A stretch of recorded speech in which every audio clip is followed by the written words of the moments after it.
बज़्म अदब बटपुरा कन्हामा कश्मीर ने साहित्य अकादमी नई दिल्ली के सहयोग से गवर्नमेंट मिडिल स्कूल बटपुरा कन्हामा मागाम में कश्मीरी दिवस मनाया।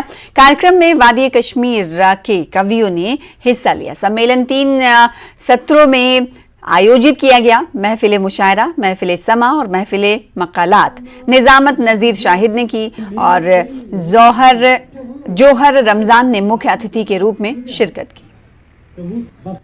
इसका मकसद ये कि बज़्म अदब बटपुरा कन्हामा का एक सिलसिला चला है कि जितने भी हमारे या अदीब गुज़रे हैं, लेकिन किसी न किसी वजह से वो गुमनामी के शिकार हैं, उनको मंजर आम पर लाने के लिए उनके अदबी कारनामे को, जो अदबी कारनामे उन्होंने अदबी सरमाया हमारे पीछे छोड़ा है, तो उसको सामने लाने के लिए बज़्म अदब बटपुरा कन्हामा की ये कोशिश है। साहित्य एकेडमी की जानिब से एक तकरीब का इनेकाद किया गया, जिसमें उन पे एक महफिल मकालात लिटरेरी फोरम जो होता है साहित्य एकेडमी का, वो प्रोग्राम यहाँ मुनक़्क़द किया गया, इस प्रोग्राम में हामी कश्मीरी साहब पे 3 मकालात पढ़े गए और मुख्तलिफ शुरा उदबा और दानिशवरों ने इस तकरीब में शिरकत की।